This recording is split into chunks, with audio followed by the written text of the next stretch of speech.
Welcome back to our SAP training program. Today we will be starting our next topic, procurement of consumable materials. So last time in the previous topic, we have seen how we can handle the stock materials in our SAP system. So today we'll talk about consumable materials and their stock and everything.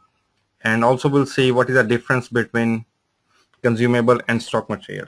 Okay, so the topics that we'll be covering today within the consumable materials are: what is the difference between the procurement of consumable and stock materials, account assignment category, purchase requisitions, single and multiple account assignment, request a material without material master record, create purchase order without with respect to purchase requisition, what is a purchase order acknowledgement, valuated and non-valuated good receipt, item category in a purchasing document, and blanket purchase order, and also the enter the invoice for a blanket purchase order. So these are the topics we'll be covering today.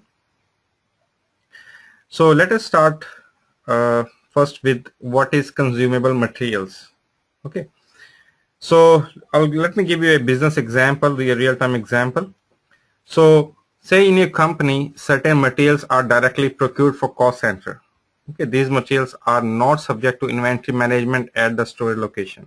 Okay, so like you're working in a company and they're purchasing some non-stock materials. For example, non-stock materials can be stationery, maybe computers, or maybe cup plates, can be anything. Okay, pencil, pen, these type of stuff. And as a member of the project team, you are going to check the procurement process of consumable materials in SAP. So how do we handle these consumable materials procurement process in SAP?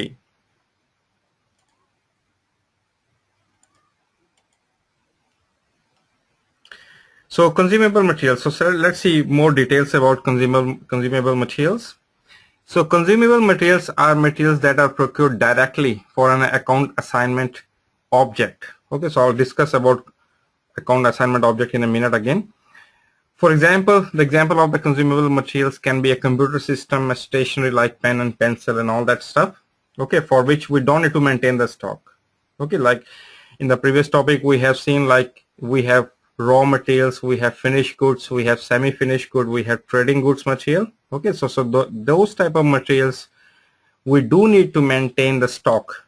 Okay, and the procurement cycle for them is different, which we have seen in the previous topic. Okay, but for these things like pencil, pen and stationery stuff, we don't need to worry about maintaining the stock. Okay, so the procurement process is little different than the other one. Again, about consumable materials, so they are not managed on the value basis in inventory management, because we do not maintain the value, how much value we have in the stock in the inventory management. For example, if we have a stock material like finished good or raw material, we do need to maintain for the finance perspective that what is the value of the stock that we have. But in the case of pen and pencil, because their value is too low, that we don't need to maintain the value for that one. They can be procured without a material master record. Okay, so I'll show you again in a minute in SAP that how it's not mandatory for us to procure a consumable material with a material master record. That means we can make a procurement without maintaining any material master record. Okay, so that I'll show in a minute. So they can be procured without any material master record. Material type UNBW and NLAG and like is used for creating the material master record. So again, as I said, they can be maintained as material master record, or maybe you can purchase them without creating any material master record. Okay, but if you need to maintain the material master record, then you should be using these material types, NLAG and UNBW. Okay, so if you remember that in the previous topic, where I've shown you in the master topic how to create the material masters. Okay, so here MM01 transaction. So whenever you create a material master, you need to select a material type. Okay, material type. So this is what this slide is saying, that you should be using either UNBW, which is for non-valuated materials, or NLAG, non-stock material.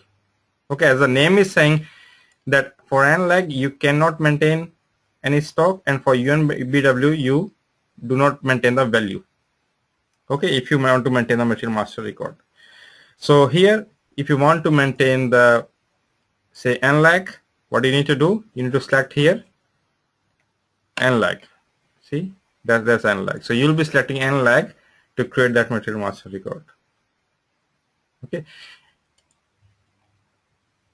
Even if you want to search for the existing material master record, you can go to MM02, and here you can click on the search button, and you want to search for material type. Here you can filter for material type. If you do not see this material type screen here, you need to make sure that you click on the corner here, in this corner, and there are so many options to search by. Okay, and make sure you select this one, material by material type. Select that. In the drop down, click on the drop down here and select NLAG and search for everything. So it will show you all the NLAG materials that we have in the system. So these are the materials that are already in the system. Okay, I can pick any material and open that. There it is. That's a material, that's a description, and all the details about the material master. Okay, so that's all about consumable materials. Now we'll discuss about account assignment category. What is account assignment category? Okay, so account assignment category is something, if you want to procure a material such as consumable, you must and always specify the account assignment category. Okay, so whenever you want to create a purchase order for a consumable material, you need to, it is mandatory to provide an account assignment category. Account assignment category determines the account assignment object category that is to be charged. Okay, which account assignment data you must provide and which account are debited when the goods received or invoice is posted. Okay, so let me show you this one in practical. Okay, so what that means is, okay, let's see the next slide first, then I'll show you. So what this slide is saying is, whenever you create a purchase order for a consumable material, it's mandatory to select a account assignment category. So account assignment category will further provide the financial information, okay, to which accounts, to which financial or general ledger account it will be posting. Okay, so account assignment category, we have different types of account assignment category, like asset account, cost center, project order, sales order, like that. So for example, if I go here and if I go to / and ME21 and transaction, which we've seen before, to create a purchase order, so press enter. So whenever you create a purchase order, okay, so let's say vendor is, we'll use the old vendor, and use your purchasing organization, enter. And here, if I enter, say, this material, okay, this is a NLAG. If I search for NLAG material again, let me pick NLAG material.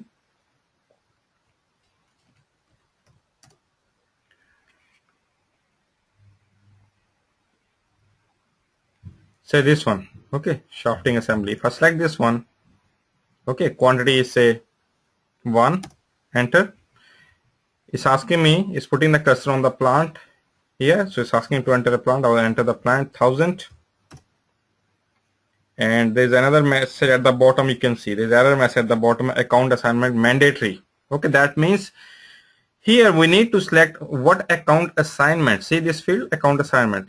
So that's what the error is saying, that account assignment mandatory for material this. Okay, that means we need to select an account assignment.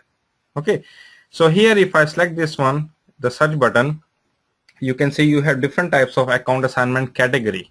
Okay, you have different types of account assignment here. Okay, likely, most of the time, the account assignment category used is cost center, K. Okay, there are some others as well you can use, but depending on what you select here, system will propose you different screen to select the data. For example, if I select K here, okay, which I said used most of the time in most industries, if I select K cost center, okay, press enter. Now it's showing me the error that enter the price, net price is greater than 0. I'll enter some price here, say $11.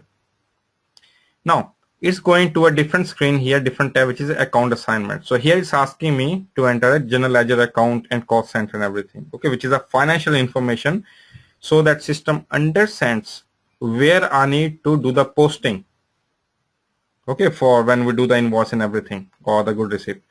So here we need to, in our system, just use this general ledger account and this cost center, okay, 400,000 as the general ledger account and cost center is this one, okay, because all these settings are done for this general ledger account and cost center, which is a setting from the finance side of SAP. And if I press enter, you can see there is a warning message at the bottom. Press enter again to ignore it. Okay, so this is what I said, that depending on what you select here, you need to select, it will show you a screen here to select something. For example, I selected K here. Here I'm looking at, it's showing you the K here. If I say select something else, say if I select asset, it's a asset, okay, the screen will change. See, the screen is different. It's asking me to enter asset number. Okay, so depending on what you select here, it will show you a different screen. I'll come back to the old screen again. Okay, so depending on what you select here, the screen, the fields required will be changed. Okay, we also have another one, unknown. If I select unknown, you don't need to enter anything. See, the screen is gone because this is you, this is unknown. Okay, so that account assignment category tab is disappeared. See, there is no tab for account assignment category. If I change it again, U to K, and press enter, see, we are back on the old screen. Okay, we are back on the old screen. So now you understand what is account assignment category. So for all the consumable materials, okay, for all the consumable materials, it is mandatory to enter account assignment category. Okay, now you understand why we need to enter the category, for the financial reason that system need to understand where should I be posting all the financial transaction, to which general ledger account, cost center, profit center, and all that. Okay, so this is only valid, as I said, this is only valid for consumable materials. Okay, so you can see these are the different types of account assignment category. Procurement for consumption. Okay, now in previous chapter we have seen this one.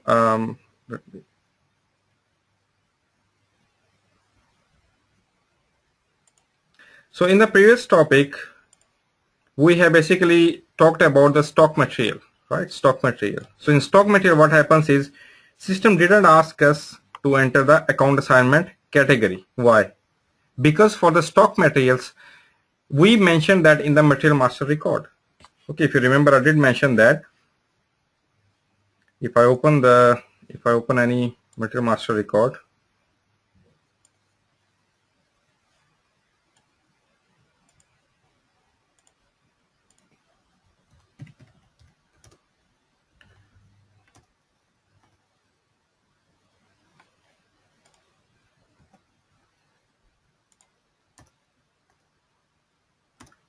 so this is a trading good. This is a trading good. Okay, so if you go to accounting one tab, and here you can see a valuation class. Okay, valuation class. So because for all the stock materials, we always enter a valuation class. So this valuation class will help the system to find for this material what is a relevant posting account. Okay, because of this one, and this is only given to the finished good, trading goods, and all that. That means stock material. Okay, so let me draw down here. So that means for all the stock materials, okay, what we do is we give it a valuation class. Valuation class. Okay. And because of this valuation class will further find out what is a general ledger posting account. So that is why whenever you create a purchase order for a stock material like your finished goods,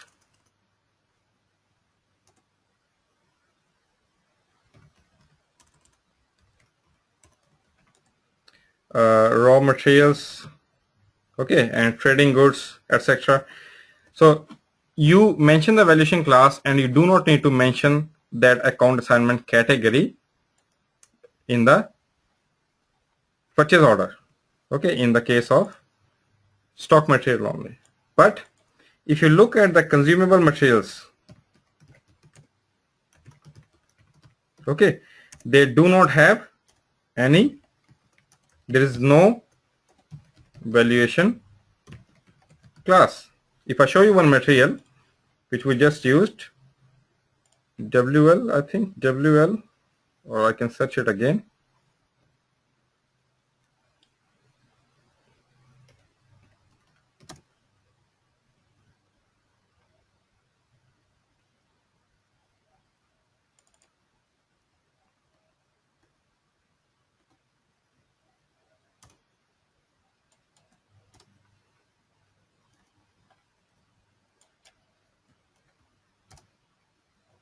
So here you can see non-stock material, okay, and lag on the top you can see here, okay.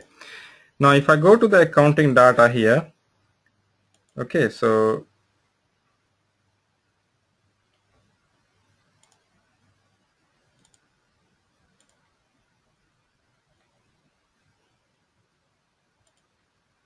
maybe I'm wrong, just give me a second, let me double check something. This is wrong here. This is wrong here. It is assigned valuation class, but again it will not work because this is a n-lag material, consumable material. Okay, so if let me take another example. Someone must have changed the original configuration, but usually you cannot assign the valuation class. In the standard system, you cannot assign the valuation class. So just assume this is blank and there is nothing in the search object, okay, in the standard system. So someone might have changed the customizing and you're able to select something here, but in reality this will not work. Okay, this will not work. Okay, I can experiment again with a different material. Say if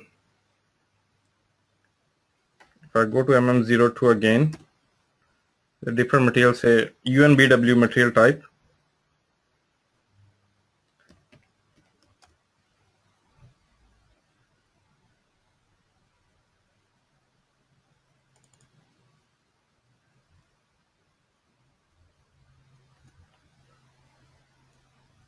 Even they do not have that view. Sometimes, yeah, see, for this one there is no view for the accounting tab and costing tab here, okay, which we can see for the other materials. Okay, so that this is what I'm saying, you cannot maintain those data for them, okay, that valuation class data and everything. Okay, so that is why in the case of stock material, it will find automatically from the material master record. But in the case of other one, consumable material, okay, as it is not maintained in the material master, maybe with material master record, without material master record, I'll come back to this one in a minute. So you need to manually enter, the data for account assignment code. Okay, so that's how it works for stock material and consumable materials.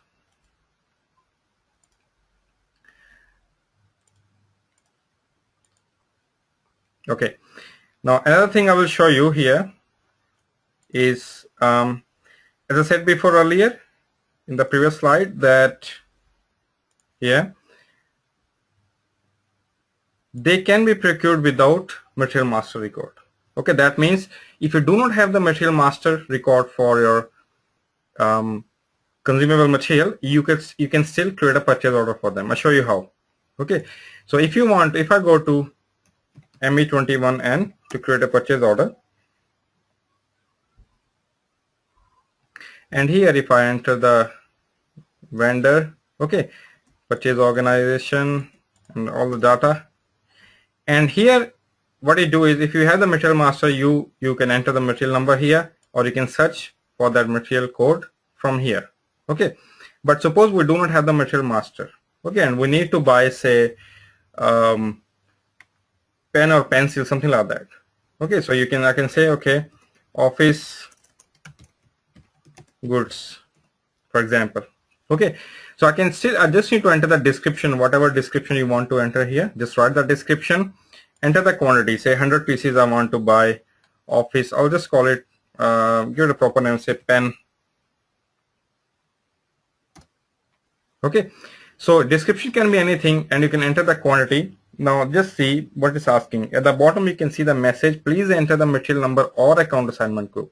Because we didn't enter the material number, we need to give it an account assignment group category. So open the account assignment category, give it a account assignment category K, cost center. Okay, press enter. Now it is happy. It's asking, see, enter a plant at the bottom. I can enter a plant again, 1000. And now there's another error message at the bottom, net price should be greater than 0. Enter a price, say $1 or something. And it's saying enter order unit. Okay, so here you need to enter the unit. Okay, so species, you can search from here if you want. We have so many units available. There are so many units here available. Or you can select each or pieces, whatever is relevant for you.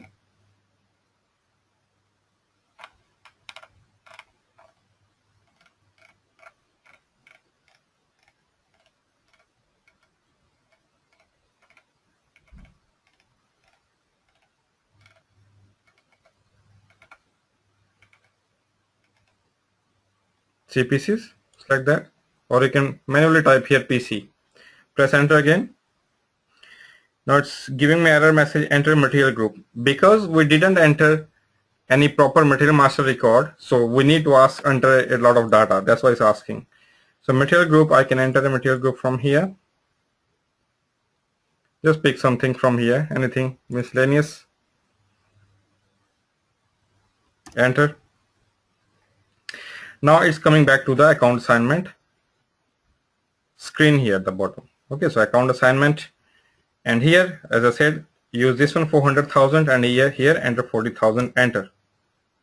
Okay, so there's a warning message for delivery date, just press enter. So done. Now I can save my order. So and you can, if you want to open the order again, so order number at the bottom is 45,175.80. If I click on the search here, it will remember the last number. Open that. So that's your order for a text item. Okay, this is what we call it, text item, for which we do not have any material master record. And the following process will be same as we have seen before. You create a purchase order, then you do the goods received, MyGo, and then the invoice received.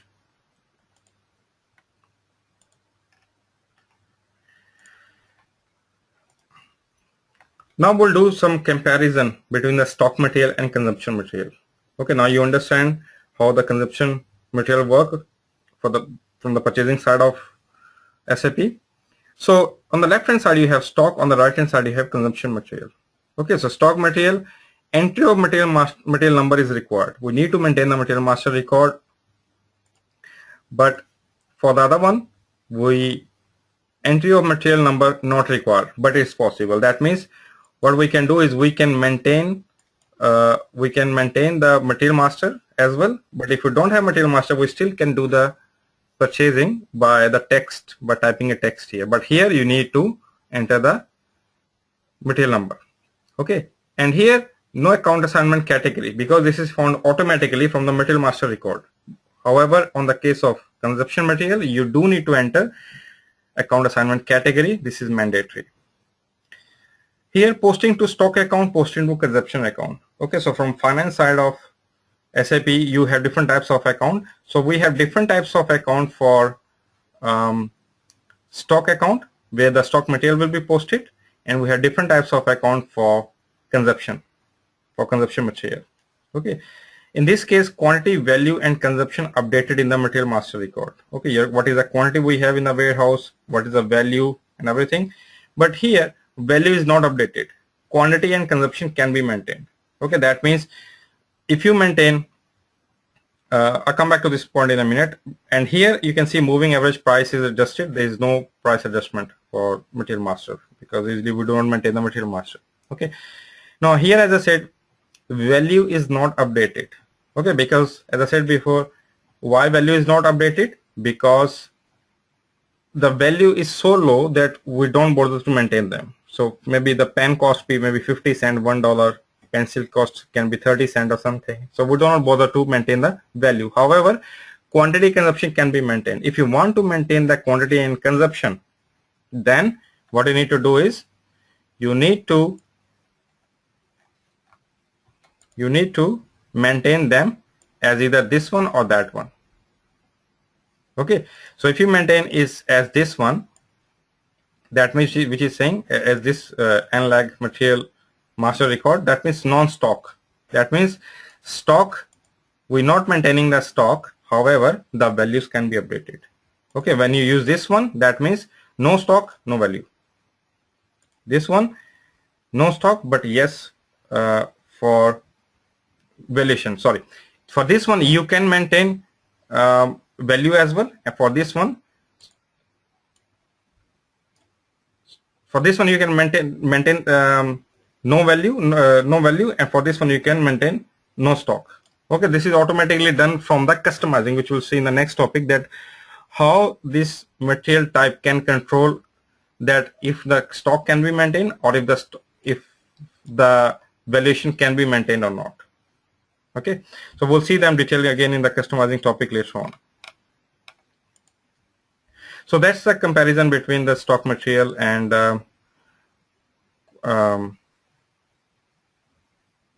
consumption material.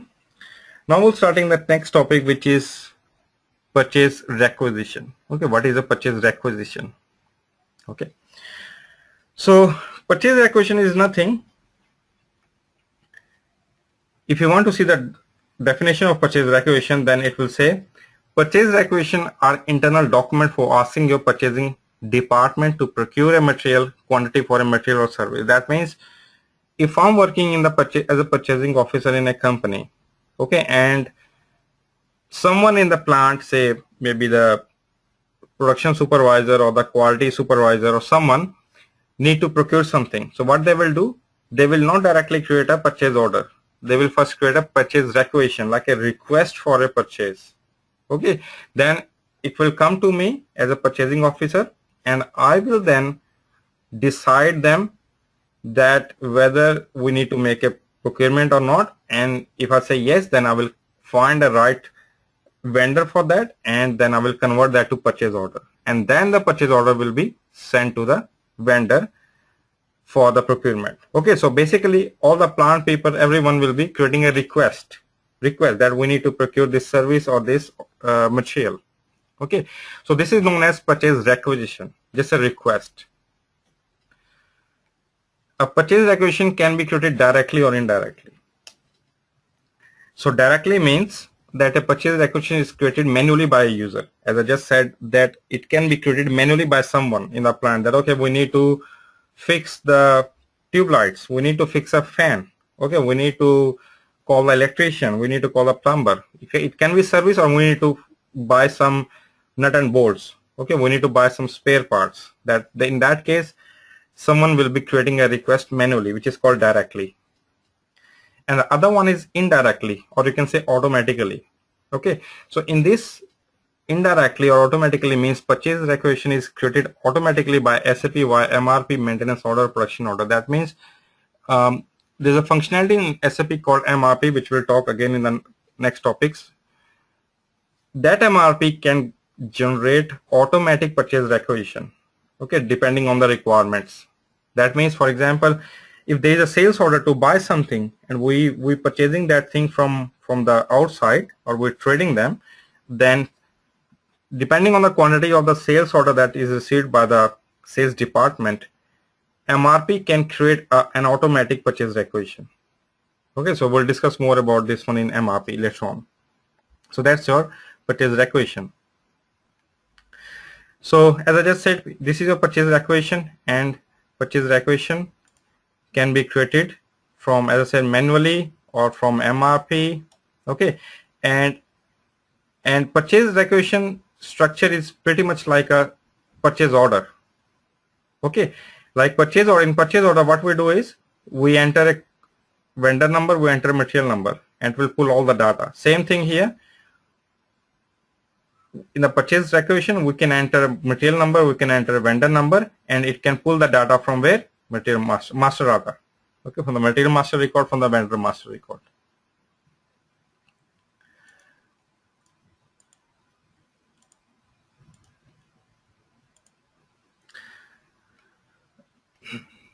So if we have seen the steps before, that first we create in the normal scenario, what we do is we create a purchase order, then we create a good receipt, and then we create a invoice for that. Okay, here we'll be adding one more step here, which is called purchase requisition. That means first the requisition will be created, and from the requisition all the next 3 steps will be done. Okay, so we'll see here how we can create a requisition. Okay, so the transaction code for creating a purchase requisition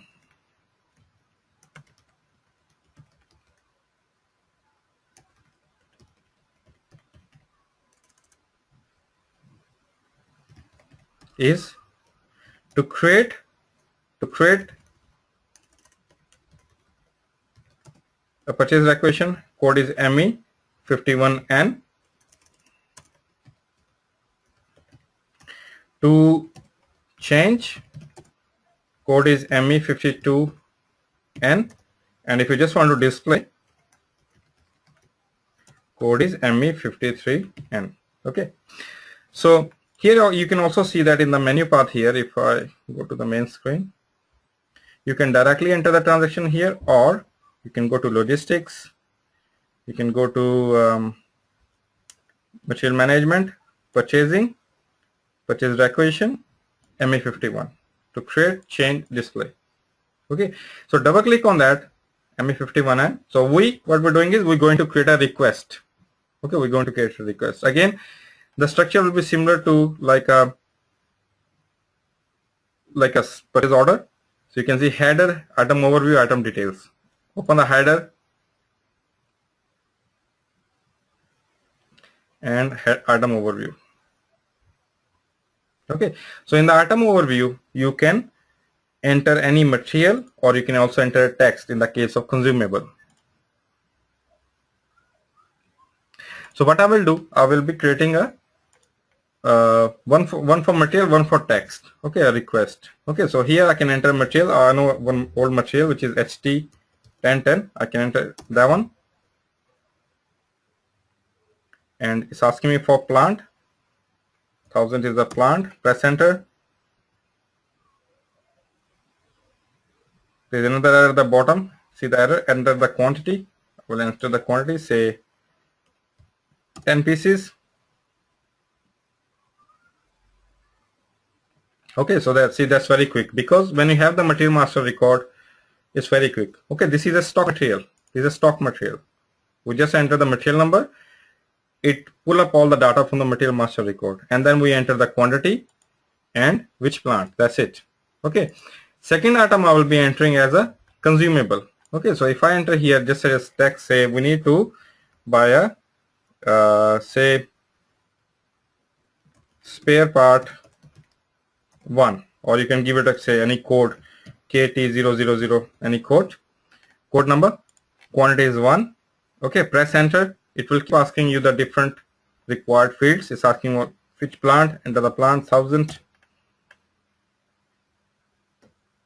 Then there is saying enter material number or account assignment category. So here we need to enter account assignment category, and again we'll say K, cost center, press enter, and now it's jumping automatically to, when I press enter, jumping to the account assignment data. So here I can enter cost center and general ledger account, press enter, enter a purchasing group. There's error message here, so we need to enter a group here as well. Chill group, so say miscellaneous, enter, purchasing, oh sorry, this one, that was a material group, it's asking for purchasing group. So pick any purchasing group for now, enter unit of measure of say pieces, just type PC,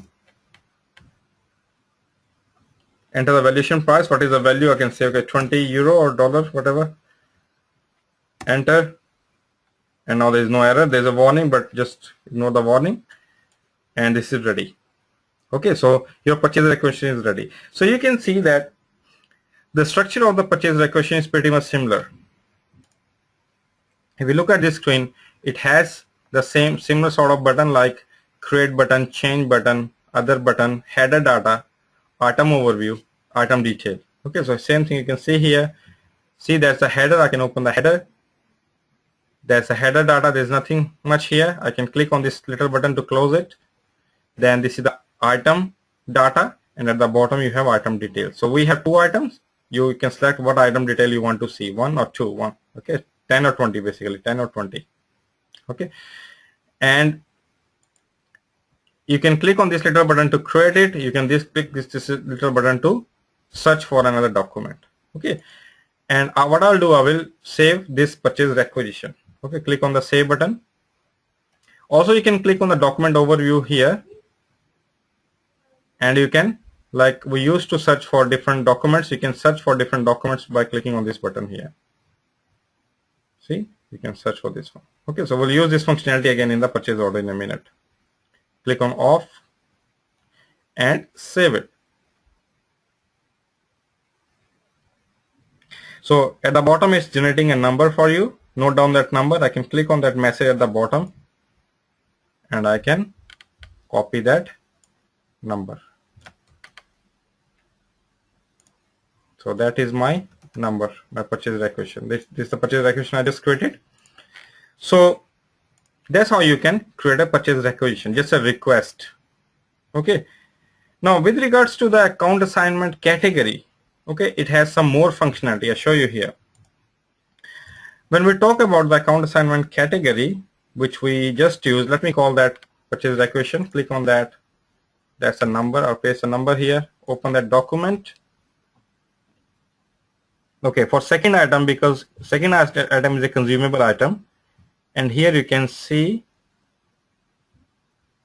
account assignment. I need to click on the change mode. I'm on the display mode. Click on the little button to go to change mode. Okay, I'm in the change mode. Go to the account assignment tab, and here as you know, you can enter the account assignment data. Like I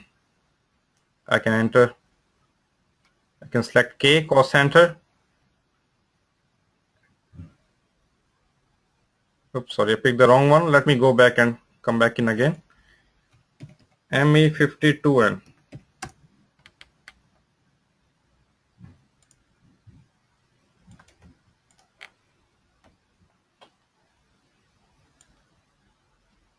Okay, select the second item and go to account assignment.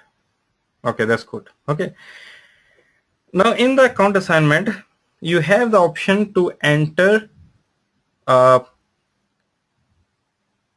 for a line item. You can enter only one account assignment detail, or you can enter more than one.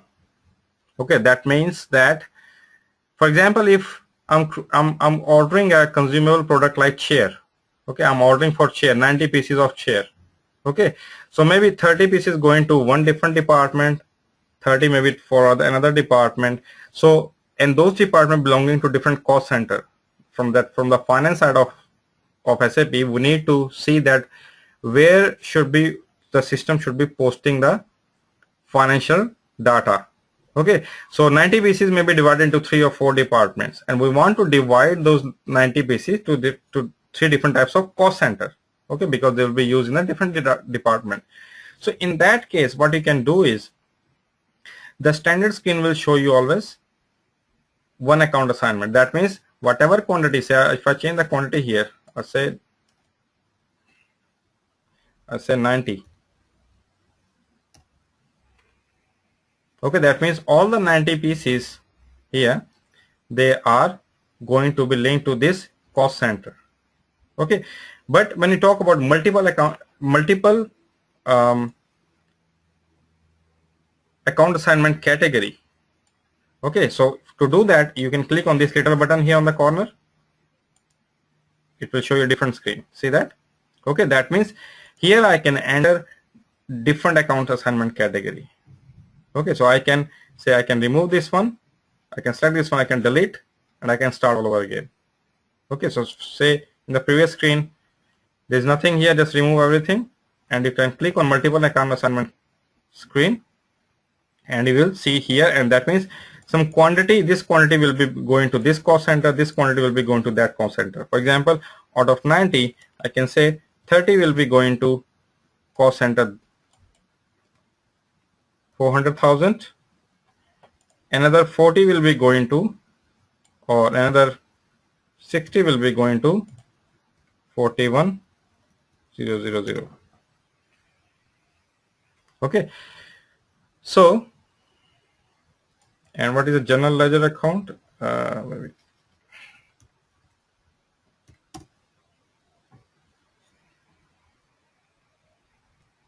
Okay, this you can see there's some cost center error. That means there's some financial setup is not right. Okay, but let me show you the example here.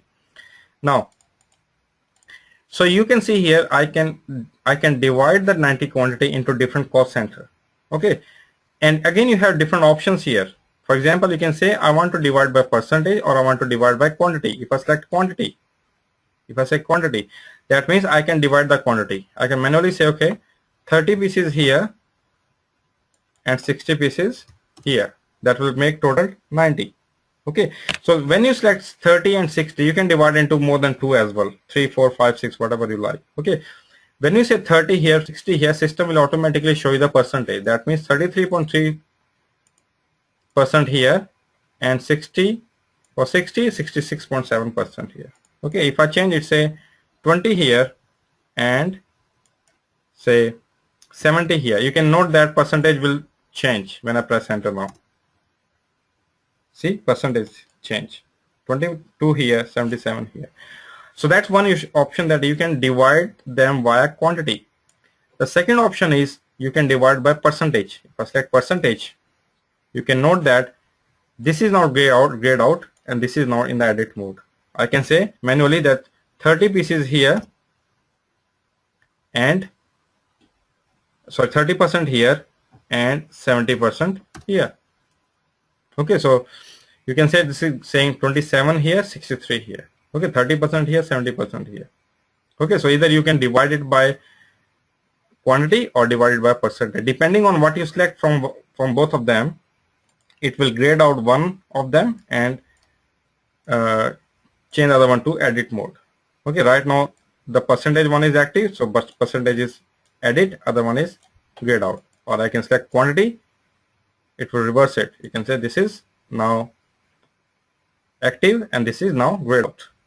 Okay, so, or if you don't want to see this screen, if you don't want to assign, you can select that and click on delete button.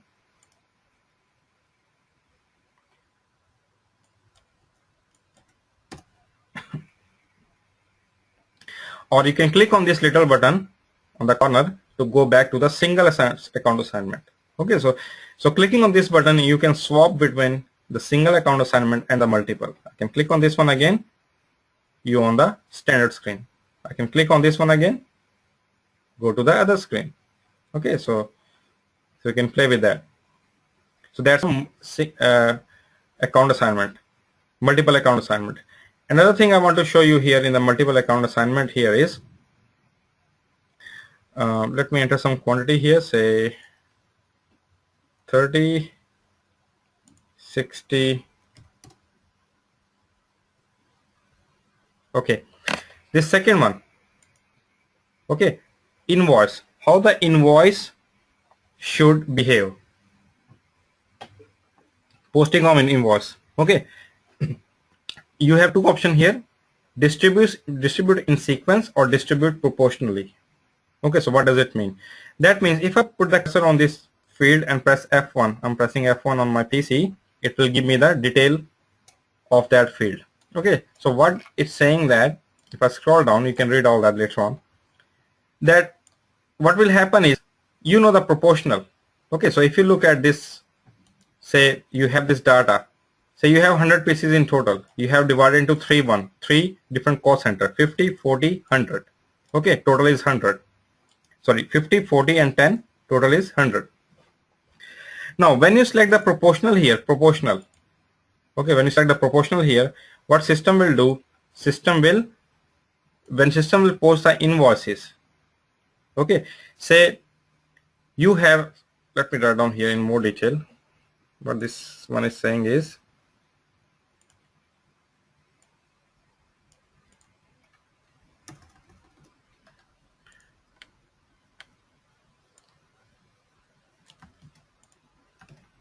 okay, you had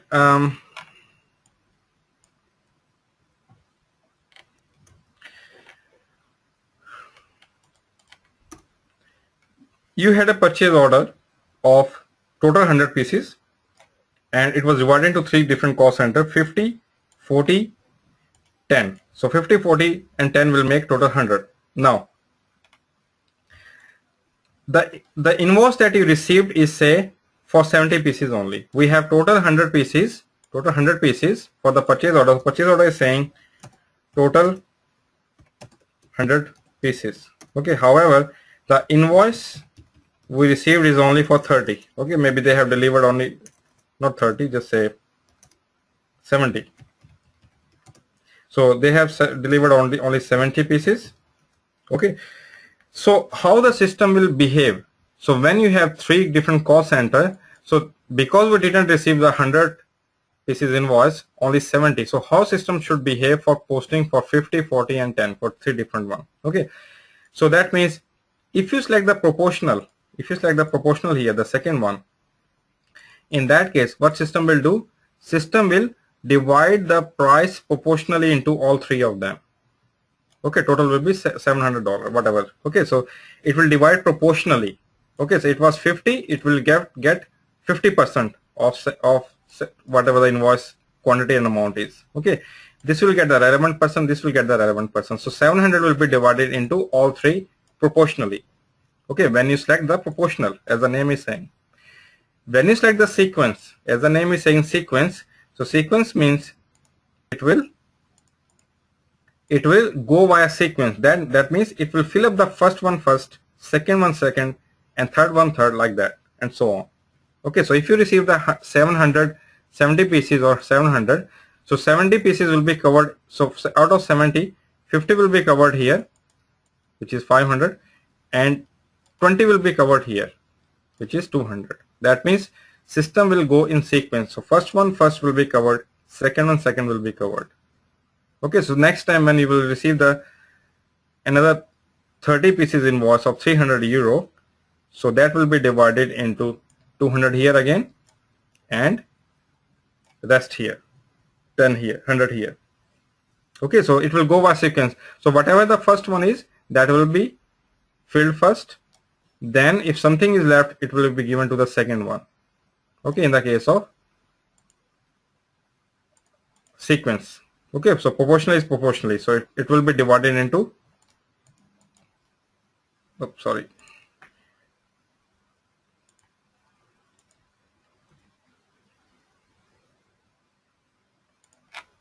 It will be divided into proportional in the case of proportional.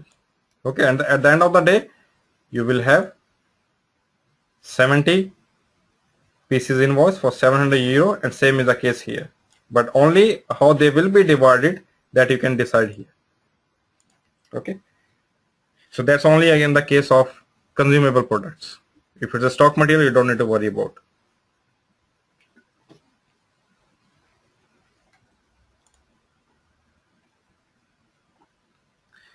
Okay, so that's your single or multiple account assignment category. Now we'll talk about feature of purchase requisition. Okay. So that means, as I was showing you before, that you also have an account assignment category U. Okay. U means unknown. Whenever you select a category here called U, if I change it K to U, U means unknown. We don't know the account assignment category. If I select U, so we don't need to enter any data for account specific.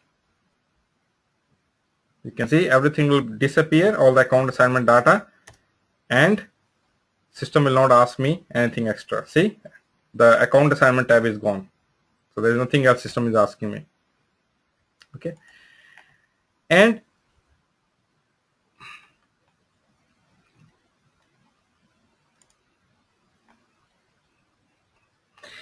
if you use, as you know that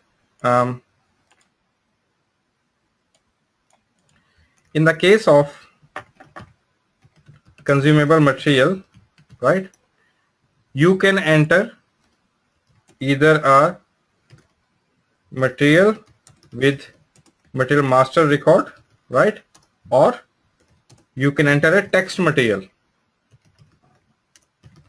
which doesn't have, without master record, it doesn't have any record, material master record. Okay, so let's talk about when you enter a material with which does have a record. Okay, so in that case what will happen is system will read the price for that material from the material master record. Okay, in the second case, for example, in the same purchase order here, if I enter a third item, okay, so say third item is, say there was another material which was a WL, I think, or I can search for that material.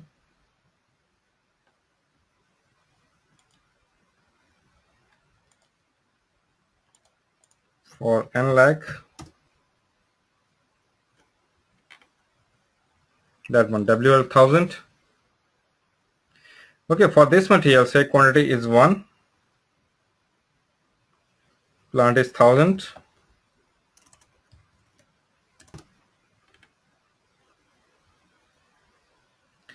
and account assignment mandatory, but that's it. If I go to the valuation, you can see it's picking up the price. So where this price is coming from?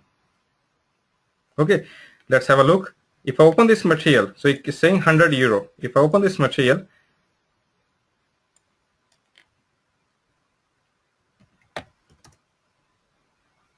WL 1000,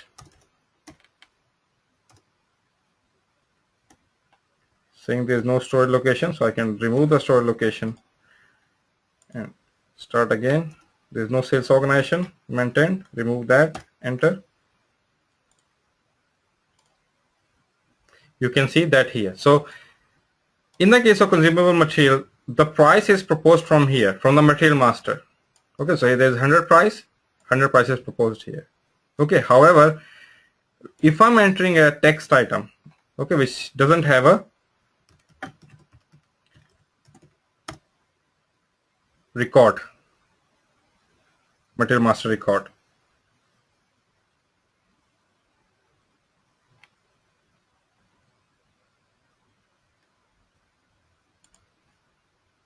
and also this is a K item.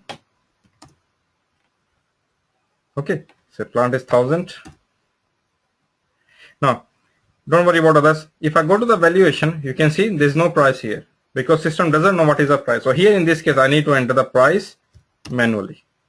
Okay, I'll say 150, whatever the price is. So this is what this slide is showing you, that in the case of unknown item, U item, you don't need to enter any data, don't worry about it. Okay, so even if I show you this one here again, if I change K to U, okay, so you still need to enter the valuation price, but you don't need to worry about the all other data like account assignment. That will be done later on in the purchase order. Okay. So in the case of you don't need to enter the account assignment data, but the price you do need to enter, yes. In the case of any product with material master record, system will copy from the material master record.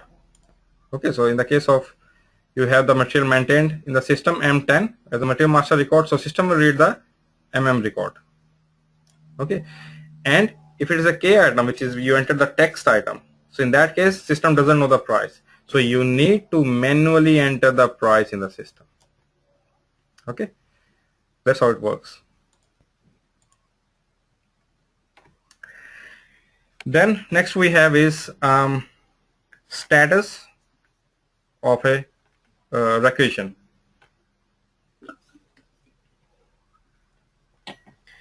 Whenever you open a requisition,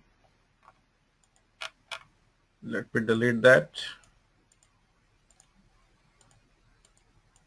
You can select any line and you can click on this delete button if you want to delete it.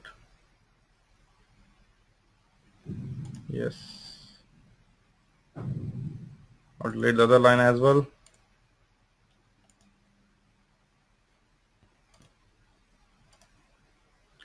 Okay, there's no error here, and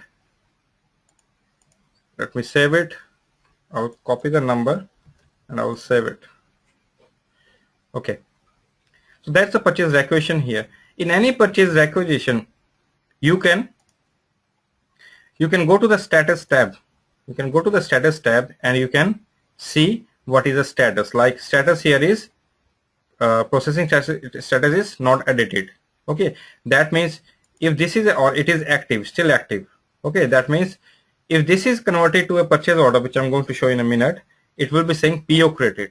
Okay, or whatever the next step happened, it will show you that step here. So at the moment nothing happened, so it's saying not edited, nothing happened.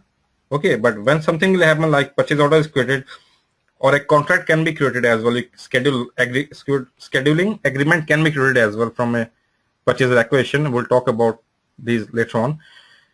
It will show you that in the status. Okay, and if you go to the next step, which is contact person, here you can see who created. It's showing me my name. Okay, it's created manually.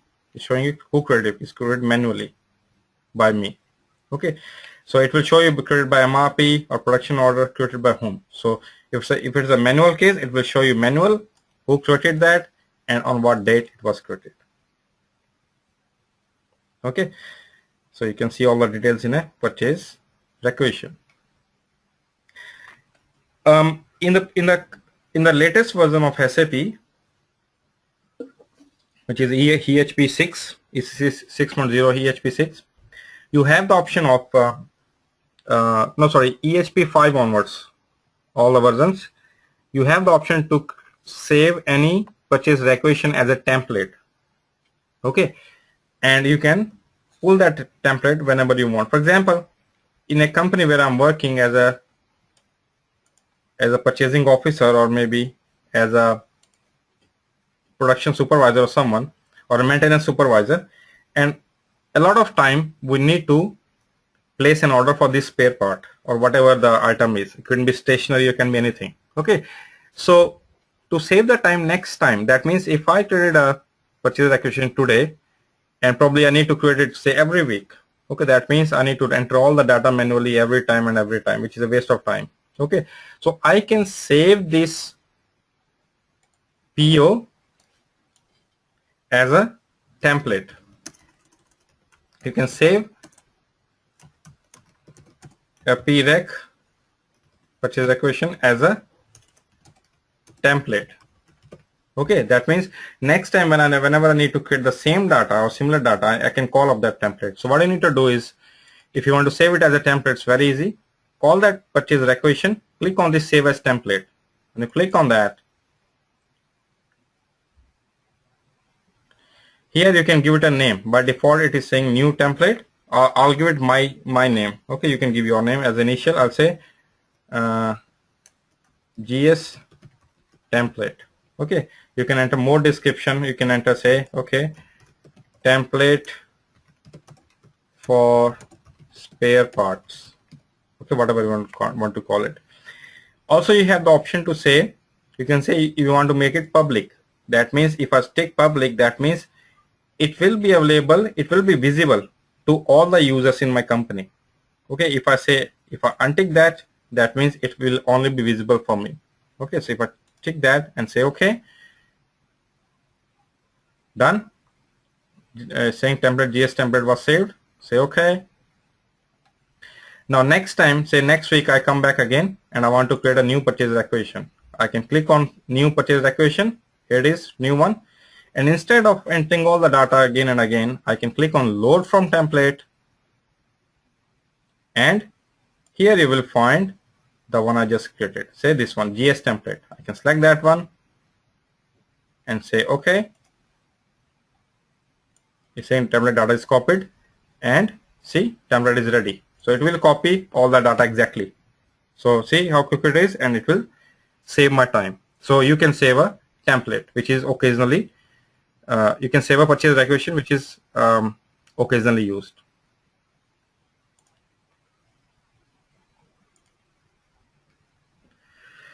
So that's about the purchase requisition. Hope you understand how we can create a purchase requisition and why we create purchase requisition. Okay, so whatever we do here and whatever we're learning here, the most important thing is why. Okay, so most of the time I do explain why, where, what scenario it will be used. So why is very important. So now you understand why we're creating a purchase requisition. Now, second step after the purchase requisition, what happens is convert a purchase requisition to a purchase order. That means, as I said before, a purchase requisition can be created by a purchasing someone in the plant, say maintenance officer, production officer, quality supervisor, and it will come to a purchasing officer. So if I'm the purchasing officer, it will come to me. Okay. So, and if I need to convert a purchase requisition to a purchase order, that means here we are. We got a purchase requisition. Now what we need to do is to convert that purchase requisition to a purchase order. So let me show you how we can do it. So what we can do is, you can again go to the standard transaction for purchase order. How to create a purchase order we have seen before.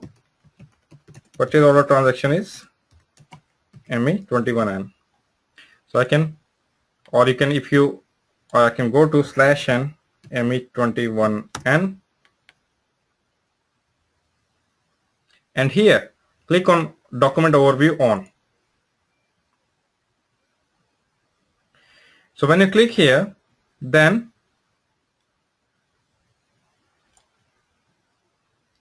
you can click on this little button here and select variant. Okay, so what you're searching for? I'm searching for I can say my purchase requisition. If I say there are two, one is called my purchase requisition, one is called purchase requisition. If I say my purchase requisition, that means only purchase requisition that is created by me, who is the user here at the moment. If I say purchase requisition, that means any purchase requisition created by anyone. Okay, so for now I will say my purchase requisition.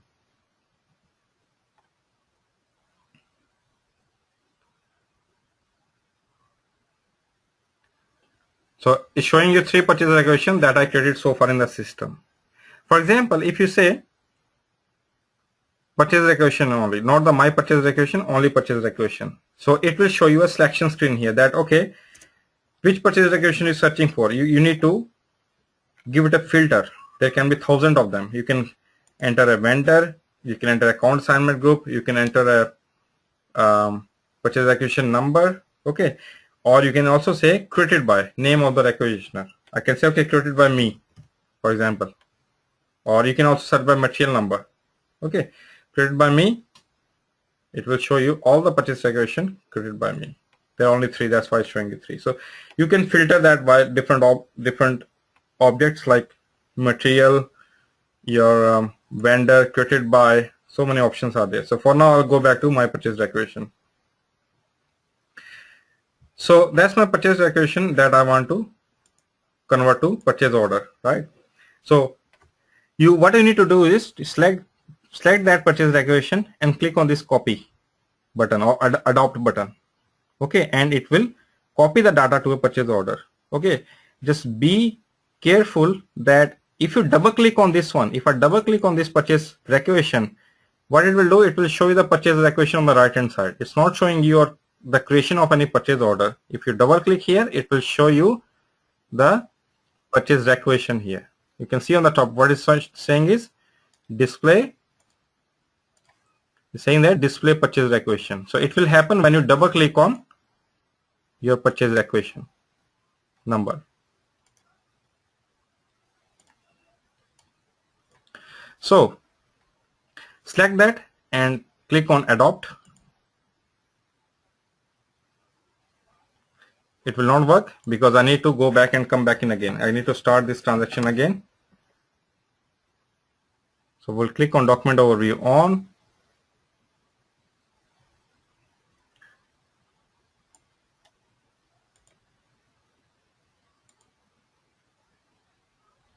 My purchase requisition. Select that and now click on adopt. Okay, it copied all the data on the other one, and you can see on the top here, see, create purchase order. What it's doing it now? It's creating a purchase order. It's not displaying the purchase requisition, it's creating a purchase order. Okay, so its data is copied to the order, and now what we can do is I can click on off here, and I can process this purchase order. Okay, there's some errors showing me. That what are the errors? So you can click on this error button saying enter a purchasing organization. So I can go to header. So some data is missing. Purchasing organization was not there. Enter the purchasing organization and enter a vendor. So I, as a purchasing officer, I can decide a vendor for that. Enter. And price is asking me price.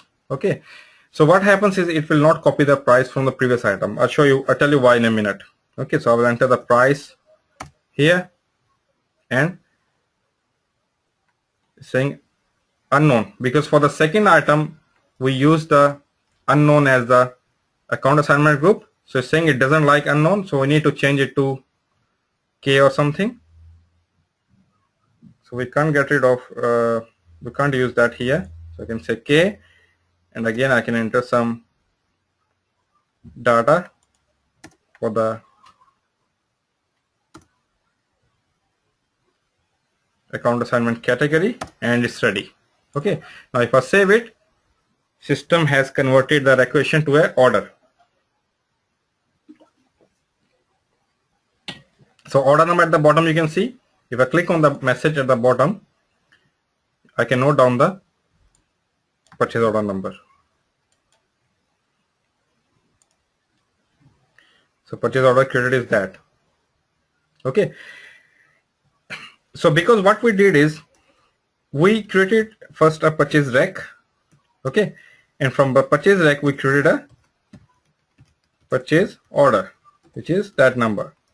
So what system will do is system will create a link between that. System will keep the history. If I call this purchase order, you can see what is a linked purchase requisition. If I call the purchase requisition, you can see what is a linked purchase order. Let me call the purchase order.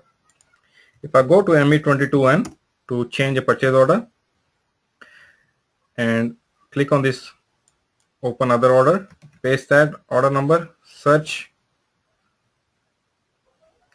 Here it is. Okay. So here, if I scroll down for item number 10, item number 20, I can scroll right. Here you can see the linked purchase requisition number. That was the purchase requisition number that we first created. So you can see the linkage between the two. Okay, that's a purchase requisition, that's the order we created. So you can see system will keep the link between both. I can copy that, and if I open the purchase requisition in going to ME52N, search button, paste that number, other. Okay, I can open item overview. Here you can go to status. If I go to status, you can see the status has been changed. It was earlier, it was not edited, and now it is saying B, PO created. PO created, and what PO number is created? Here is a PO number. Okay, same for the second item. If I open the second item from here, what is the status here? Same. PO created, and this is a PO number. So PO number for each item here it is same, but it can be different.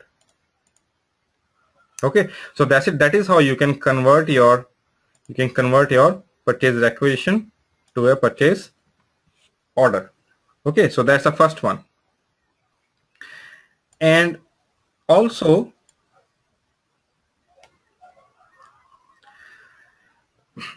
as I said, we just converted the purchase requisition to a purchase order manually. So basically your purchase requisition will work as a template and supply all the data to the purchase order, most of the data. Okay, so this conversion we have done it manually, and it can be done automatically as well. Okay, and in between them we can create one more step called, I'll show you.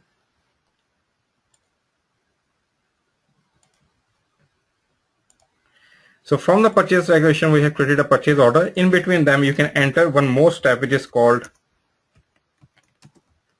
assign source of supply. So what is source of supply? That means which vendor, from which vendor.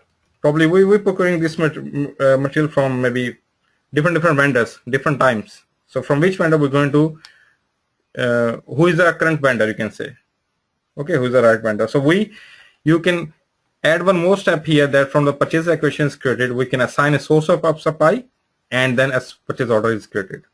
Okay, so when you say that assigning here, the same thing you can see here, you can assign a source of supply.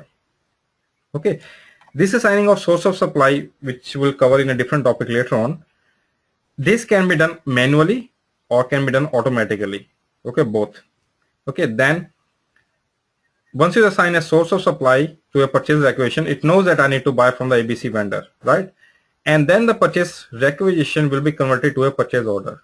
Okay, so this conversion we have done just manually, but it can also be done automatically. So system can automatically convert it to a purchase order as well. So that is also possible. Okay, and transaction code is ME59. So there is a transaction code ME59. When you talk about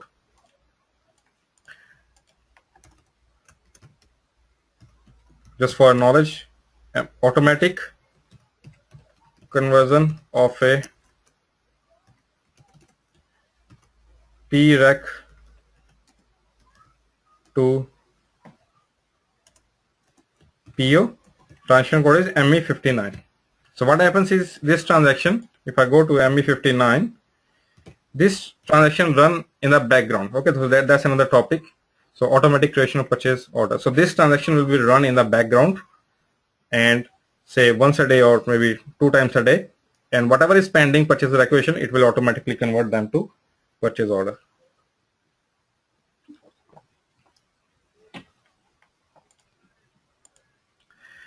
Okay, so that's a conversion process for a purchase requisition.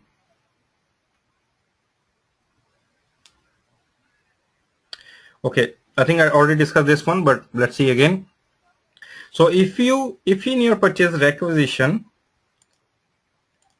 if you're using U as account assignment category, U is unknown.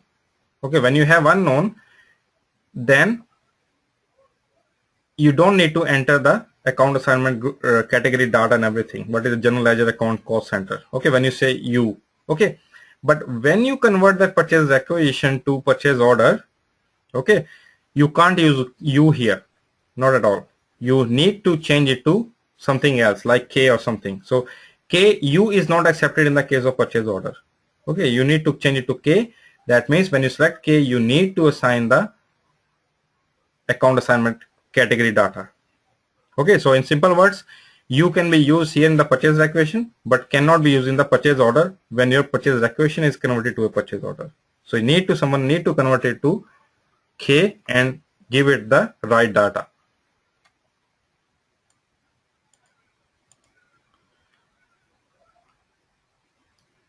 Okay, so that's the end of this part, purchase requisition only. So before you move further, I want you to do some practice first and have some deep knowledge about the purchase requisition process. So just do a quick practice on the server. So just create a first of all, create a default setup for a purchase requisition. Okay, what I mean by default setup is, that means I'll show you here. So whenever you create a purchase requisition, right, header, maybe this is more suitable for purchase order. See, there's a thing called personal setting. Here you can enter the default values, like what is my default account assignment category, my requisition. This is not, so you can have some sort of default options here. Like if you want to always use a K as a account assignment category, so this will be your default, but you can change it again. You can select K here if you want. Okay, delivery date, what's the default delivery date you want, and all that.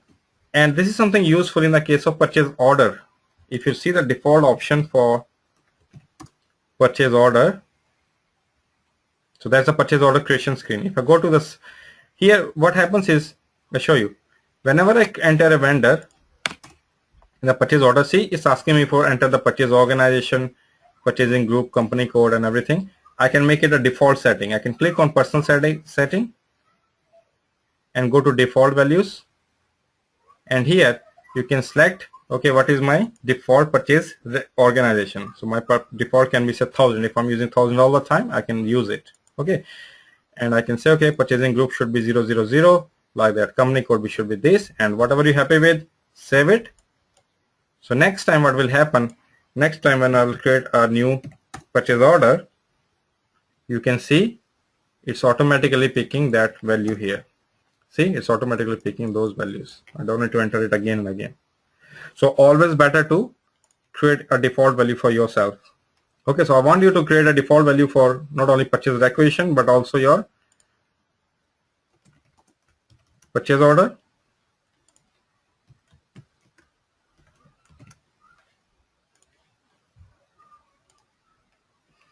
Then create a new purchase requisition using any vendor, but use a text item with account assignment center as K as a cost center.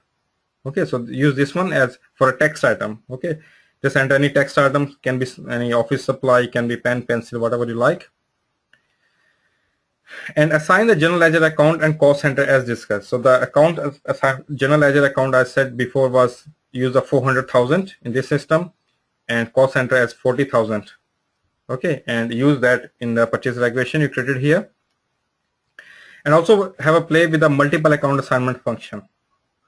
Okay, where you can assign the multiple account assignment. So save your purchase requisition, and finally convert your purchase requisition to a purchase order. Okay, once you have converted a purchase requisition to a order, then check the status. Check the status of your purchase requisition. Okay. Now here we'll, in the next topic, now we'll talk about purchase order acknowledgement. Okay. So what is purchase order acknowledgement? So acknowledgement means, like, here, this is my company, we have created a purchase order, and we can send the purchase order to a vendor called Miller. Okay. And Miller will then send us an order acknowledgement. So order acknowledgement, as the name is saying, that is nothing, it's just acknowledgement of that they have received the order. Okay, so for this one, whenever you create a purchase order, let me call it existing purchase order.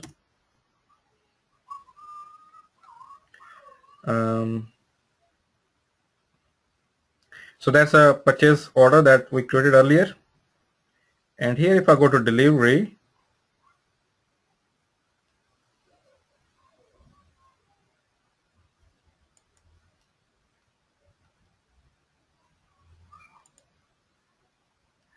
confirmation. If you go to the confirmation tab here, you can select a confirmation control, like what confirmation you want. There are different types of confirmation. For example, just pick the easy one, which is saying confirmation, which is the order acknowledgement.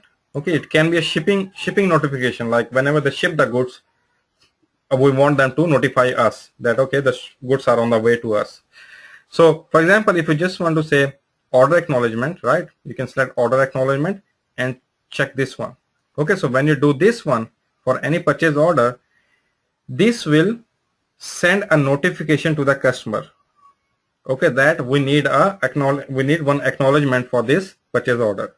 Okay, so they will then send us a purchase order acknowledgement. For example, if we have used the delivery dates here, okay, we said okay, I'm placing an order here today and I want it say after 1 week, okay, and I want the vendor to send me a purchase acknowledgement. That means they will confirm me that if they in the acknowledgement that whether they can deliver it on after 1 week, or it may take 10 days, it may take 2 weeks or something like that. Okay, so that's also helpful in the case of acknowledgement. Second thing is in the case of acknowledgement, we receive my company. If my company send a purchase order to the vendor, we will get a confirmation that they really received it. For example, these days we're sending via fax and emails, which is more advanced system. But suppose like we're still sending someone by post, for example. Okay, even by email or fax or post, maybe they're not received. So if they send us acknowledgement, that means they did receive the purchase order. So that's a confirmation that our purchase order reached at that vendor site. Okay, so that's the use of purchase order acknowledgement. Now we'll talk about pricing access sequence priority for a purchase order.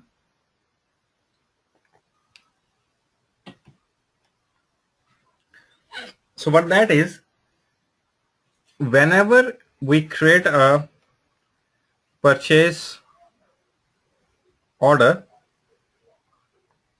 system will look into the info record. Okay, so let me give me a second.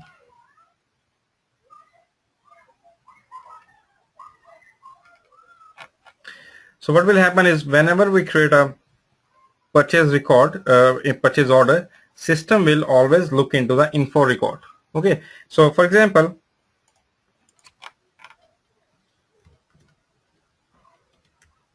I created a purchase requisition. Okay,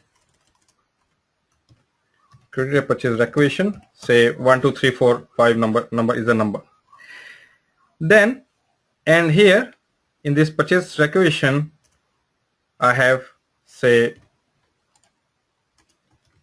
one item. Okay, so I'll say it has item 10, item number 1 or 10, which is say material ABC 1 2 3, for example, and the price is set $100.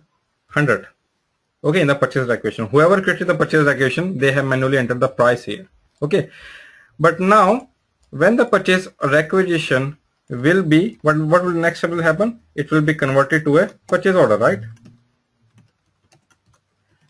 What purchase order will do, it will copy the item, which is fine. It will copy that item to the purchase order, which is good, but it will not copy the price. It will not copy the price, this one. Okay, so the price will be, so where the system will look for the price? Here it is. So system will disregard this price and it will first look into PIR record, which we studied before in the previous topic, PIR record, which is a purchase information record. It will look into the price here. Okay, if it will find the price here, that's good. It will copy that price here. For example, here the price was say $120. It will copy that 120 price here.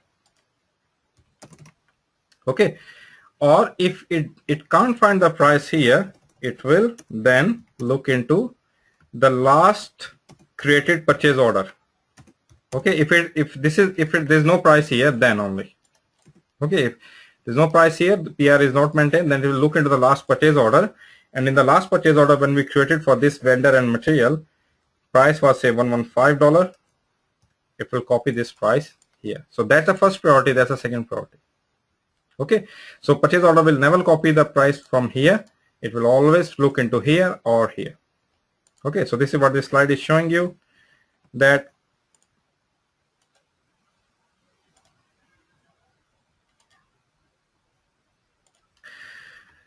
that whenever you create a purchase order,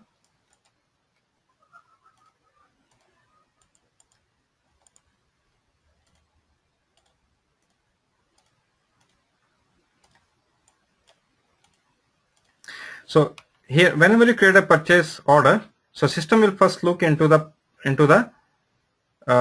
info record, okay, PR record, price info record. If it finds the price here, that's good. If it can't find the price here, then it will look into the last purchase order. Okay, if it still can't find the price here, you need to manually enter. That's the third step. If it can't find the price in both of them, you need to manually enter. That's the third step. Okay, so third step will be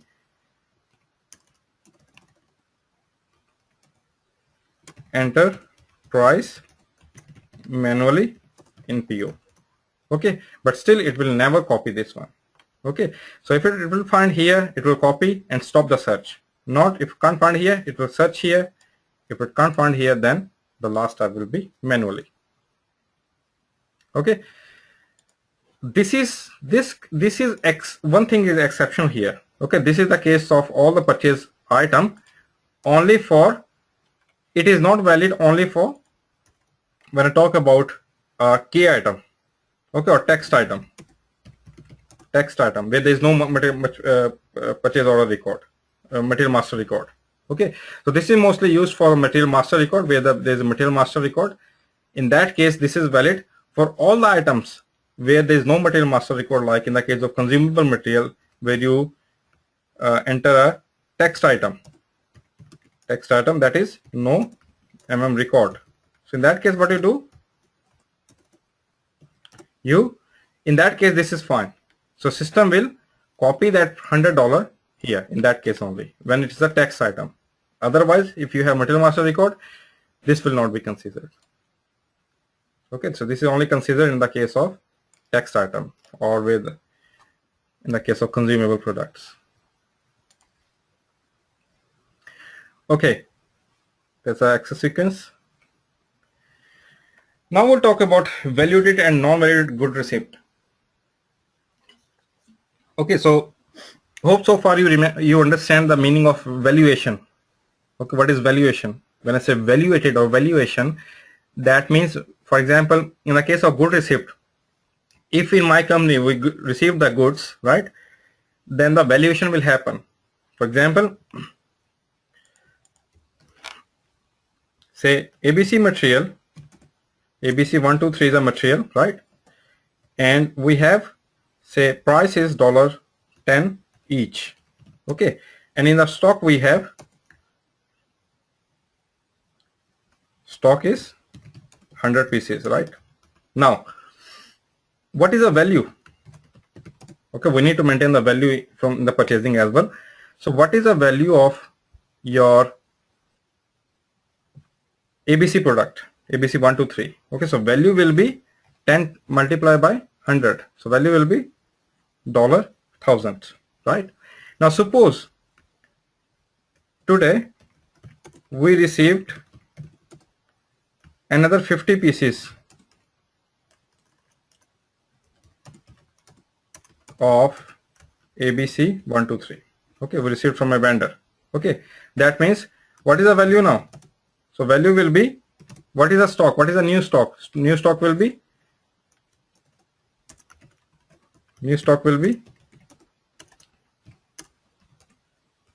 150. And what is the value? Value is 150 multiplied by 10, that is $1,500 of the total stock we have for ABC, right? So that's the value or valuation. Now let's see the valuation for the valuated, non-valuated materials. So what that is, this is basically step here. First we create the requisition, then we create the order, and then good receipt. So we're talking about the good receipt process. Okay, on a good receipt process. So in the case of good receipt, what happens is, here you can see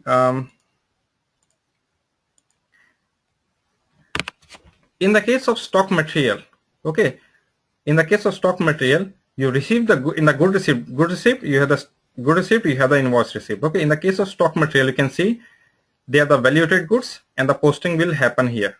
okay, to the stock account, and all valuation will happen. That is fine. Okay. In the case of consumable material, you have both options. Either you can say I want to do the valuation at the time of good receipt, or I don't want to do the valuation at the time of good receipt. Okay, that means in the normal scenario, in the normal standard products like or stock material, whenever the new goods will be received, the valuation will happen. In the case of good receipt, okay, I'll call it GR, good receipt. Okay, valuation will happen. That is good. But in the case of consumable material, we have the option to either say valuation happen here or not happen here. We do have the option in the case of consumable material only. This is what this slide is saying, that you can say, okay, valuation should happen at the case of good receipt, or it should not happen in the case of good receipt.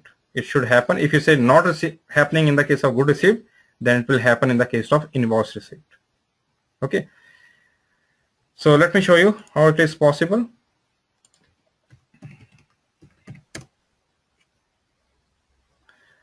So in the purchase order, see this one, good receipt non-valuated. If you take this one, that means in the case of, if I press F1 here, you can see the detail here that specifies that the good receipt of this item is not to be valuated. So this is saying that it should not be valuated when? In the case of good receipt. So in the type of good receipt, do not do the valuation for this material. Okay. So if you take this one in any purchase order, so if this will happen, what will happen? So here are two cases. If you say, if you don't take this one, this will happen, the middle one. Okay. So you will have good receipt account and everything will be updated whenever you receive some goods. But if you tick that one, that okay, we don't want to do the valuation at the time of good receipt, this account will not be posted during the good receipt. So first you have the purchase order, then you have the good receipt, then you have the invoice. 3 steps. Okay. So in the second step, the valuation will not happen. Okay. Why? When you say tick this one. Okay. For any reason you want to tick this one, that okay, the valuation should be happening at the invoicing time. Okay, so if it's not happening here, it will be happening here at the end. Okay. Okay, so now we'll talk about blanket purchase order. What is blanket purchase order? Blanket purchase order is nothing. This is something like, for example, in my company, we need to procure, say, stationery. Okay, say every week or maybe every fortnight, every month. Okay, which is a waste of time. Like creating a purchase order, entering all the data, it will take 5-10 minutes to create a purchase order or purchase requisition, right? Okay, and if we do it regularly, or it's just something about to do with the pen, pencil, or something low value material like stationery. Okay, so in that case, to save some time, what we can do is, instead of creating a purchase order every week, every month, or whenever we're creating, we can create a common purchase order, like one purchase order with say 1 year validity, and that purchase order will, using that purchase order, the same purchase order, the good receipt, the invoice receipt will happen. Okay, this is called blanket purchase order. That means only one purchase order, and with the same purchase order, it has a validity, it has a limit in dollar value, and next time we don't need to create to buy the goods, we don't need to create a new purchase order. We can use the same purchase order. The only thing will be happening is invoice receipt. So I'll write down here, in the case of blanket purchase order. Okay, so what will happen is, first you will create a blanket purchase order, and second what will happen is, from this purchase order you can create invoice, maybe this month invoice 1, and thus using the same one you can create invoice 2 second month, and like that.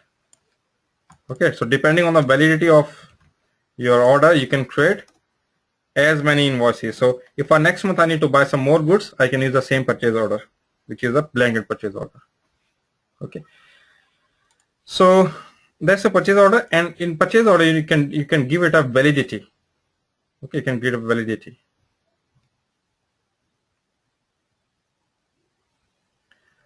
So here you can see it has a validity and dollar value. So let me show you some practical examples here. So if you want to create a blanket purchase order, so the only difference will be here. The document type will be FO and item category will be B. That means go to the ME21N transaction and here select, by default document type is NB always. Okay, whenever you create, but in this case we need to change it to FO, framework order, which is a blanket purchase order. Okay, enter the vendor here and see it is it's popping up a new field called start date and date. Okay, I'll say okay, start date will be say today's date, and day can be, you can say okay, 1 year valid, 6 months valid, or a long time. Okay, so I can say okay, this is valid for 1 year, 2014 to 2015 October. Okay, and I can enter some material here. I can say I can enter some text material, say office supply. Okay, say quantity, say enter quantity 1000. Okay, and in the account assignment category, either you can, for example, you can say, you can give it account assignment category, or you can say U, unknown. When you say unknown, that means the same order can be used for different cost center, and the cost center will be decided at the time of invoice. So if I give it account assignment right now, so that will be only the account cost center where I can make the purchase using this blanket purchase order. But if I say U, that is unknown, I don't give it any cost center data, that means it can, this order can be used for any cost center. Okay, so let me enter the plant here.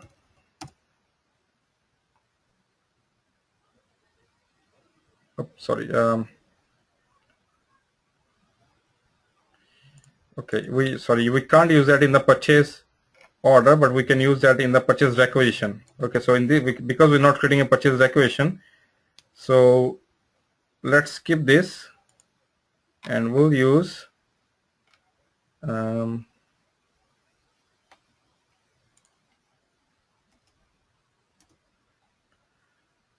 okay, it can be, give me a second. It can be, if I select, there's another thing called item category. I'll talk about the item category in a minute, but you can see here, usually we cannot use U in the purchase order. But if I select item category, this is called item category, which I'll explain in a minute. If I select the item category limit, and now if I press enter, okay, let me enter the material group here, it will accept the U. It will accept U in this case only. Okay, so now it's popping up a new field called overall limit. Like, what is the limit for 1 year? I say I'm already using the blanket purchase order for next 1 year, and I can give it a maximum and minimum limit, or maximum limit, not minimum, only maximum. Okay, so overall limit I can say okay, will be $2,000, and expected value can be, say, just say $2,000. Okay, so you can see it's accepting U only in this case. However, in the normal purchase order, you cannot use U. It doesn't like U. Only when you see use B as the item category. Okay, which I will explain in a minute. So this is ready, and I can save it. That means I created a purchase order number this 4500017582 at the bottom. I can call it again.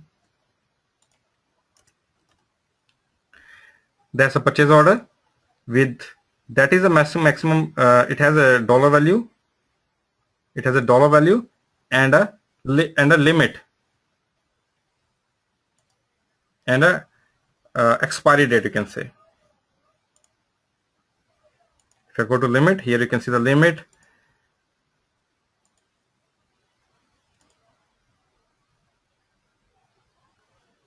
The header, in the header, if you go to header, it has a end date and start date.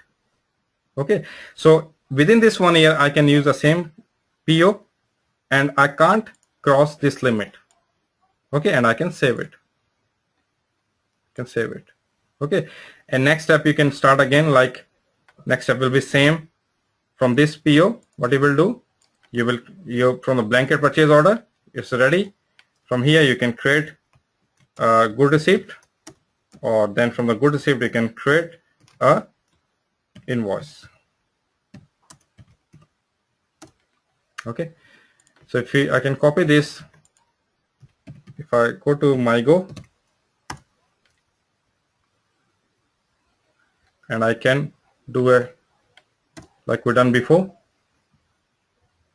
So with this one, you can see at the bottom there is a message. When I'm trying to do the good received, it's saying no good received is possible at the bottom. If I click on the bottom message, so that means in the customizing, this is set up as, which we'll study later on, that good received is not possible for such order. Okay, so because they are just like pen and pencil, we don't worry about this step. We can ignore this step. We can straight away do the invoicing.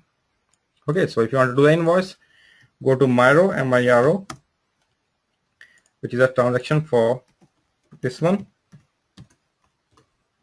Okay, MyRow, straight away invoicing. Oh, sorry, I think I went to the wrong transaction. MyRow.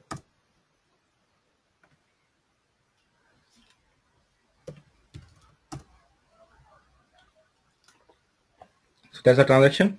And here I can enter the purchase order number and press enter. Okay, it's asking for a date. I'll enter the today's date. So it's picking up, see, office supplies here. Okay, and we have some issue in this system because of some FICO or finance side of customizing not properly done. So what it is, so next step will be you need to give it a, because we used U over there, because we use assignment category U, so we need to give it a account assignment category here. Go to click on edit, make sure you select this one, account assignment cost center. Click on edit. It's asking for a date, enter that, click on edit, and here you can enter the general ledger account like that, and you can say amount is I'm buying for $200.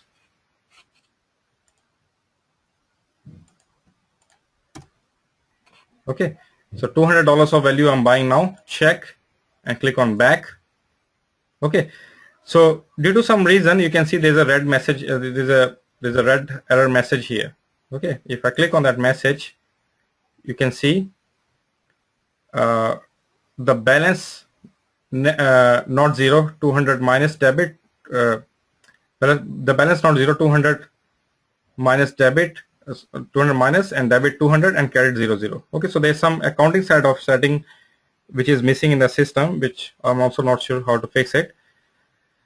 So this functionality only doesn't work. So what will happen theoretically, I will tell you. Once you do the goods, the MyGo, the invoicing, and you can save it. If I try to save it, it will not do anything because of the error. Okay, it wants me to fix the error in the customizing. So once you do the finish the invoicing, okay, then what will happen is in the purchase order you can see the history. Okay, after doing this one, once this in the real-time system, when this is done, and when you open a blanket purchase order, you can see the history, that how much of the quantity has been consumed. Okay, so for example, I will skip this step, and sorry about this.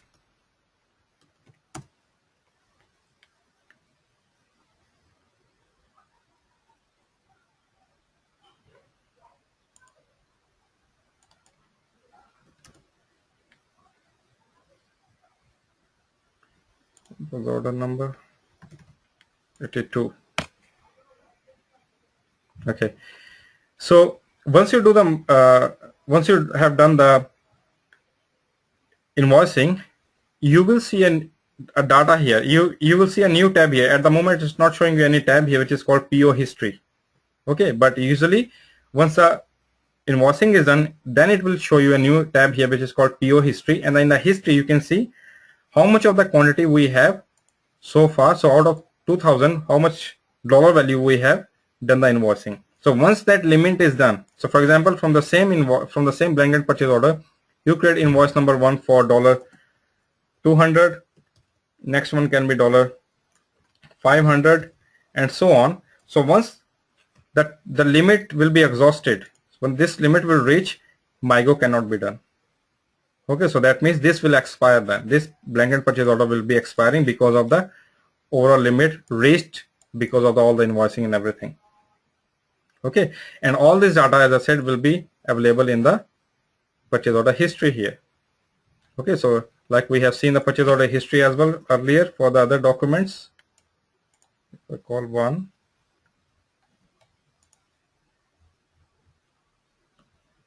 Not this one.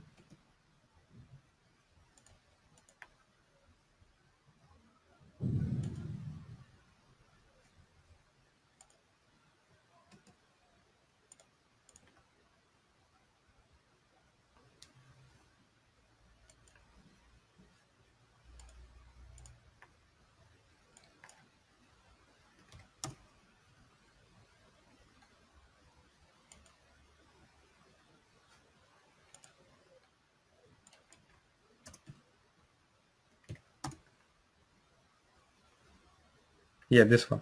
So for this one, you can see purchase order history here because all the following process has been done. All the invoice is done, goods receipts is done. That's why you can see the PO history. If nothing is done for the follow process, it will not appear till then, this tab. So that's your blanket purchase order. Now I will be discussing about item category in the purchase order. So what is item category? So item category specifies whether a material number, an account assignment, a good receipt, and or an invoice receipt are possible or required for an item. Okay, that means we're saying that whenever you create an say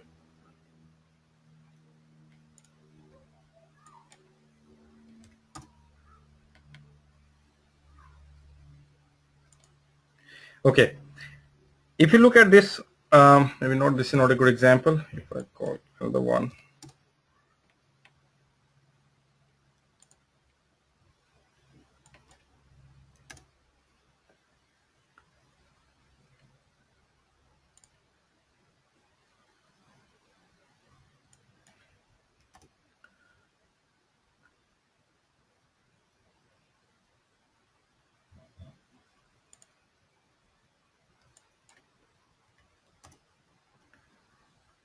Okay, here you can see this old order we created earlier. Here in the item category, you can say this is blank. If I open all the options in the item category, you can see blank means standard. Okay, then we have other limit, consignment, subcontracting, third party. We have different item categories. Okay, so the function of different item category is nothing. Is basically it will control whether you can do a good receipt. Okay, it will control from here. Good receipt is possible or not. Okay, because last time we used item category called limit. Remember, we used the item category earlier when we was using this order.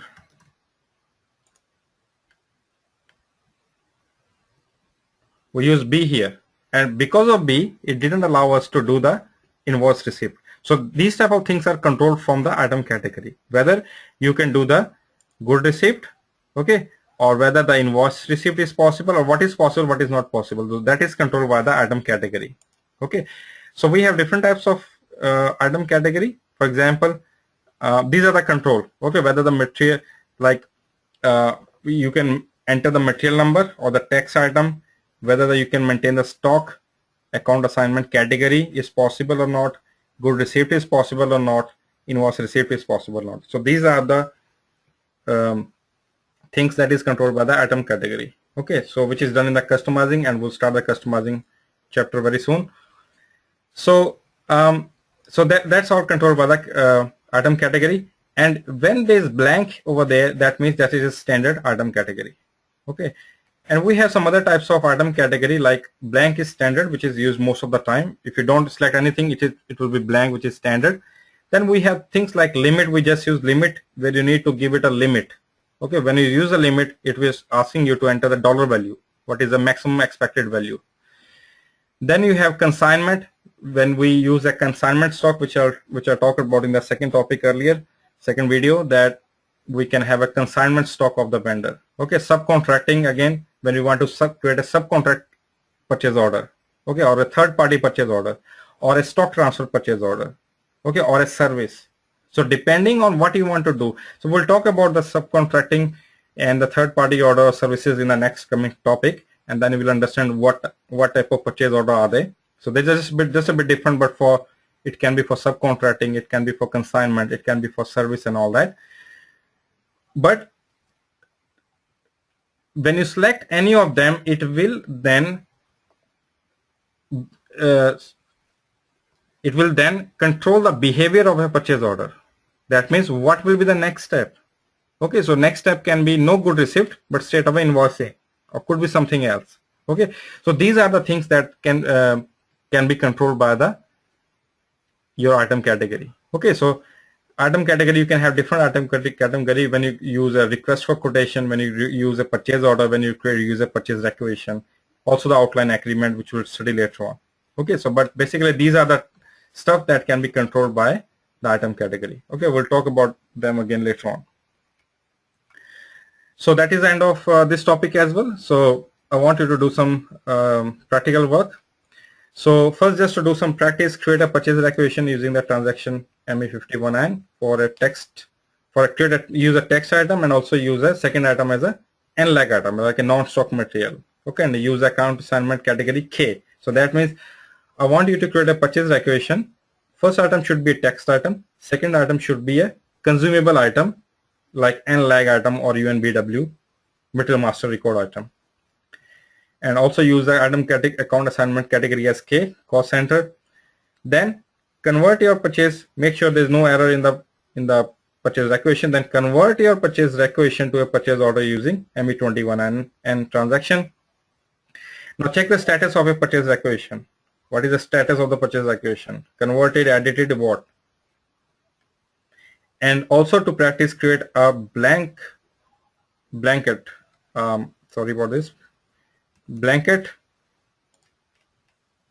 purchase order, okay, using type FO and item category B, like I just did. Okay, and also provide the overall limit and expected value, whatever data is required or mandatory for a purchase order. Okay, so that's it.